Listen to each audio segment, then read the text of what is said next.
Hey guys, and welcome to another video.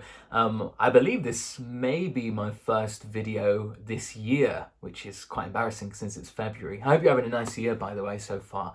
I have got an updated posting schedule, which I'm going to do my best to stick to, releasing more audiobook reviews and interviews as part of the Audiobook Club throughout the year. Now, if you don't know what the Audiobook Club is, if you go to my YouTube homepage, you should see a video in the main video section. My neighbors are doing something weird. You should see a video in the main bit where I explain everything that you'll find on this channel and also more information on the Audiobook Club as well. So any questions that you have about that, pop them down below and I can answer them promptly. So at some point last year, I think it was summer, it had to be way earlier than that, I picked up Louis Theroux's second book, Gotta Get Through This, or Gotta Get Through This. That was basically, there's a full video on this you can find on the channel, but just going over it really quickly. It was essentially Louis going through and recounting tales from all of his documentary films, answering questions such as which was his favorite, some more backstory, some more insight into what was going through his head, and also backstory on some of the people that you meet, your old favorites from all of his documentary series. He goes into detail about his time with Jimmy Savile and things like that. It is a really, really interesting read. I think I have it somewhere. Yeah, so this is it. Gotta get through this. Signed copy, no big deal. But yeah, I ended up thoroughly enjoying this. I mean, I'm a huge fan of Louis Theroux as it is, but I did enjoy this way more than I thought I would do. I think it was just incredibly funny and easy to read. Yeah, it was just great. Anyway, come November 2021, he released a third book, Theroux the Keyhole, which was a more personal biography, really, specifically looking over his life in the pandemic, isolating with his family. And it is written in a diary capacity, so it's like day by day through life through lockdown. Is this weird? I'm finding as they're being released, like diaries from lockdown, especially that isolating and things, I always find that super fascinating. I'm beginning to find that really fascinating, just because I don't know, I like the idea of finding out what other people are up to whilst, isolating at home for a year or two. I find it kind of really interesting. Anyway, I have written some proper notes on Theroux the Keyhole, which I'm going to read to you now. You'll also find this, a rendition of this written in the Audiobook Club newsletter, which you can sign up for by looking at the information below. So I'm just going to read to you what I thought about this book, because it seems more apt than me trying to bumble my way through, as I often do. So I'm about to read from my screen now.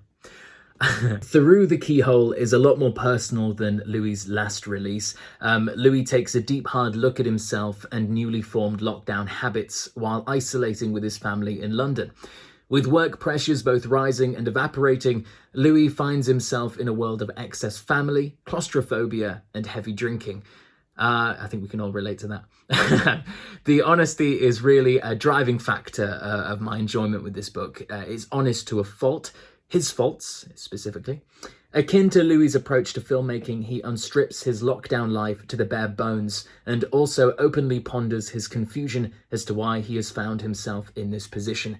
It is laugh-aloud funny, coming from both his phrasing and self-awareness, and with any honest piece of work, bleeds relatability. It kind of always surprises me in this sort of age of phenomena of celebrity memoirs and autobiographies. They're released all the time. You see them in shops, just, new ones, new editions every single week.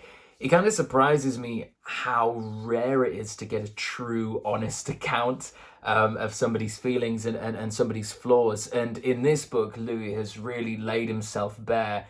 He talks about his drinking habits, which has escalated through lockdown, of him getting angry and being more kind of grumpy, as is to be expected through lockdown. But it's really nice when somebody is so honest about their flaws and it sort of forgives them a little bit. It's just nice to see this real entity rather than someone who's airbrushed for camera. You may know that autobiographies is my favorite sort of biographies, and specifically autobiographies are my favorite genres to read and listen to. This is really sort of highlights why I love them so much. Specifically, the audiobook version I chose, because it is narrated by Louis as well, it just adds this real level of personalness to the project. And considering it's so personal, with you know, discussing the flaws and the bad times and the difficulty and the struggles that he faced and his family faced during lockdown, it just sort of felt right to hear him tell you, you know, himself, as it were, through the audiobook version. So that is why I would suggest picking up the audiobook version of this book rather than the hardback or softback or whatever. But yeah, I don't really want to spoil much of it, because it is a nice sort of unravelment of lockdown. It does give a really, really relatable account of how many of us found ourselves during lockdown. He talks about starting up his production company. I think he just started it before lockdown and then had a load of projects cancelled, and, you know, as everybody did, had to learn to adapt to this new way of life. So yeah, I'm going to wrap this up because I don't want it to be too long, because I want you to listen to it and enjoy it. But yeah, I couldn't recommend it enough. It is great. I hope he carries on keeping a diary. This diary format it just works so well, in my opinion, and will really, really work well as he picks up and starts to travel more and continue making his documentaries. I, for one, would certainly pick up a future diary of his. So yes, that brings us to the conclusion of this video. I hope you enjoyed it. Please check out the other book reviews and other content that I have on this channel if you so wish. If you have any questions, you can find all my information down below. Post a comment or, you know, message me on Instagram or whatever. It's really nice to hear from you. If you have any audiobooks that you've listened to, or just general books that you've read that you want to recommend, always open for that. I love to hear more recommendations and add to my ever-growing TBR that I will sometime get around to. So yes, thank you very much for watching this video, and I hope you have a really nice day.